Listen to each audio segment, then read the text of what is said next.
Welcome to Independent Aircraft Investigations. My name is Richard Godfrey. Today we are going to investigate MH370 and the US and Australian defence facilities supporting signals intelligence and space-based surveillance in the broader Indian Ocean region. JDF Pine Gap and NSF Diego Garcia. How did MH370 disappear into the Indian Ocean? How is it possible for an aircraft like a Boeing 777 to simply disappear? In the modern global glasshouse of radar and satellite systems, surely someone must have tracked the aircraft. Questions have been raised regarding potential detection by over-the-horizon radar, underwater acoustic systems, and military radar installations. A lot of questions and few answers. Independent Aircraft Investigations brings you the established facts. We provide traceability of all evidence to a source authority. We make a clear distinction between factual data and analytical interpretation. We operationalize ICAO Annex 13 by embedding investigative discipline directly into the production of each episode. This ensures factual material, analytical work, and narrative outputs all remain clearly distinguished, traceable, and compliant throughout the life cycle of an investigation.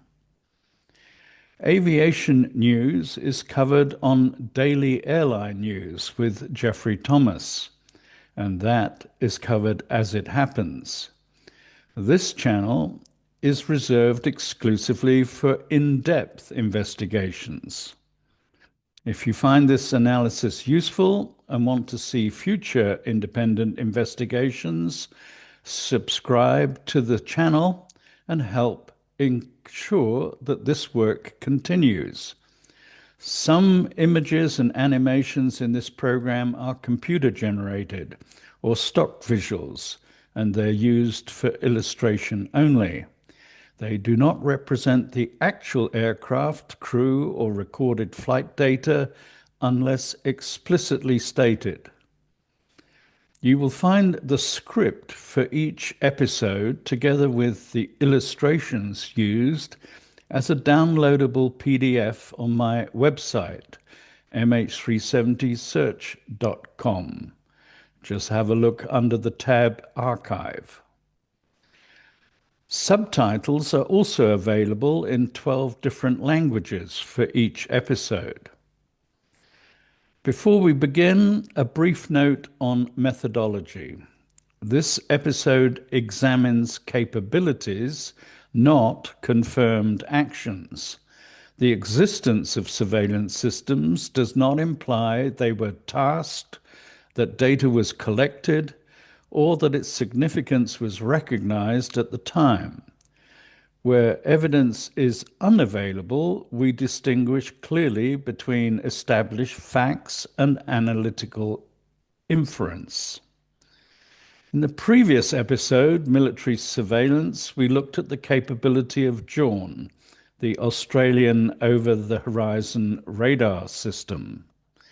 In this episode, we will examine the roles and theoretical electronic surveillance capabilities of the Joint Defence Facility Pine Gap, JDFPG, and the Naval Support Facility Diego Garcia, NSFDG.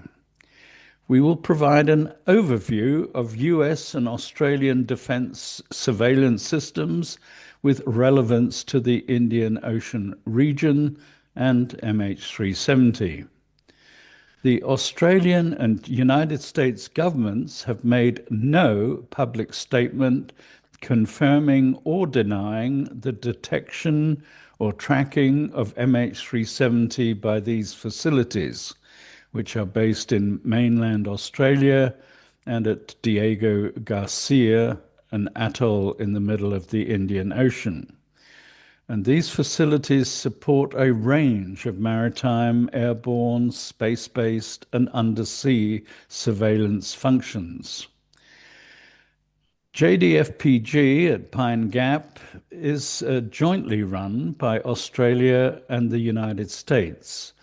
It is operated by the Australian Signals Directorate, the ASD, on the Australian side, and the National Security Agency, NSA, on the US side, with additional involvement from the Central Intelligence Agency, CIA. NSFTG is the Naval Support Facility Diego Garcia, which is run by the US Navy Indo-Pacific Command. The UK retains sovereignty through the British Indian Ocean Territory de facto, but that is disputed legally. Mauritius claims sovereignty, and the UN voted overwhelmingly in support of Mauritius. The US operates the facility under a long-term UK-US defense agreement. Day-to-day command and base operations are entirely US Navy-led, with substantial joint and rotational presence from United States Air Force and other United States joint forces as required. The atoll of Diego Garcia takes its name from the Spanish navigator Diego Garcia de Moguer, who sailed in the service of the Portuguese Navy and rediscovered the island in 1544. Let's start taking a closer look at Pine Gap. It is a signals intelligence, a SIGINT station, and satellite ground control facility. It was initially constructed in 1967, following the 1966 Australia-US agreement, has been expanded repeatedly in phased developments since then. These expansions were driven primarily by the growth in number and capability and orbital diversity of intelligence satellites that it supports, requiring additional radomes, antenna systems, processing infrastructure, and mission buildings over time. Joint Defense Facility Pine Gap is not only a ground station that supports intelligence satellites, but it's also a key node for satellite surveillance and space situational awareness. In addition to receiving and processing SIGINT from space-based platforms, Pine Gap is used to monitor, characterize, and assess other satellites, including their emissions, behavior, orbital characteristics, and operational patterns. There is a central cluster of 11 radomes of different sizes, three 37.5-meter diameter, three at 31.25 meter, one at 20 meters, two at 16.25 meters, and two at 8.7 meters. There are also four categories of satellite that come under their surveillance: the GEO, or geostationary satellites, the HEO, which are the high elliptical orbit, MEO, which are medium Earth orbit, and LEO, the low Earth orbit. There is also a western cluster of 7 radomes, three 20-meter diameter and four at 16.25. The large radomes, 31 meters and larger, are for geostationary satellite signal interception. They have a very narrow beam width and they are high gain antennas. And they are designed for long-term dwell on fixed orbital slots. The mid-size radomes, 16 to 20 meters, are for the HEO, the inclined GEO coverage. They have flexibility across frequency bands and are able to track satellites with larger apparent motion. The small radomes, 8-9 meter in diameter, are for wideband monitoring. They're used also for calibration and as reference antennas. And they also can be rapidly retasked or indeed carry experimental payloads.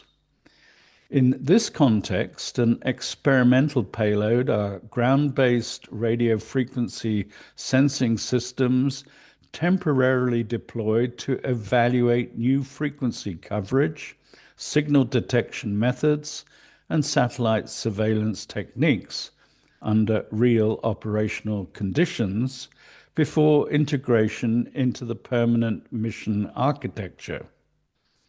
In 2009, there were only 2 radomes in the Western cluster. 5 have been added since 2020 and again in 2021. The central cluster is the core capability and has remained relatively unchanged since 2009. The Western cluster looks like Pine Gap's response to a more crowded, more evasive space domain. An evasive space domain is one where satellite operators intentionally alter transmission patterns, orbital behavior, and signal characteristics to complicate surveillance, attribution, and long-term monitoring. Let's turn to the Naval Support Facility at Diego Garcia. The Naval Support Facility, NSFDG, is a SIGINT station. The south-facing site has 23 radomes of different sizes, and there are 2 other sites with another 6 radomes, north-facing and west-facing, a total of 29 radomes. In 2006, there were only 8 radomes on Diego Garcia. The site has an independent satcom interception capability for the 3F1 Inmarsat satellite, and signals that would normally be received from MH370 at the ground station in Perth. Diego Garcia likely possessed the capability to intercept the SATCOM signaling associated with MH370, including L-band transmissions relayed via 3F1, and could do this independently of the Perth ground station. If you ever wondered what is under a radome, it's just a normal satellite dish. We're showing a picture of one being built in 2022.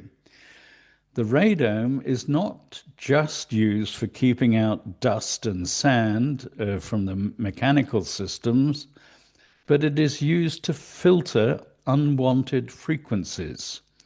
The radome has a frequency selective surface, and radomes also provide polarization control, side lobe suppression, and conceal the exact antenna type and where it is pointing.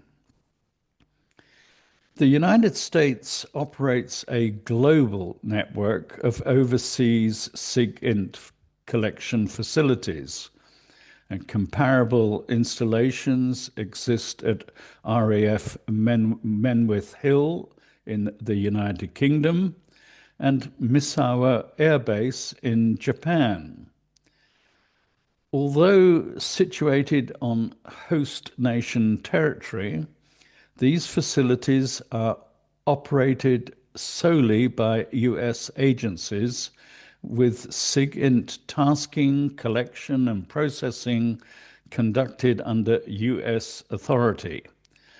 Host nation involvement is limited to basing arrangements, security support, and political oversight, rather than operational intelligence collection. Such capabilities are optimized for intelligence priorities. They're not routine civil aviation monitoring. RAF Menwith Hill currently has 34 radomes. The base was built between 1954 and 1958 and started SIGINT operations in 1960. By 2002, there were 24 radomes.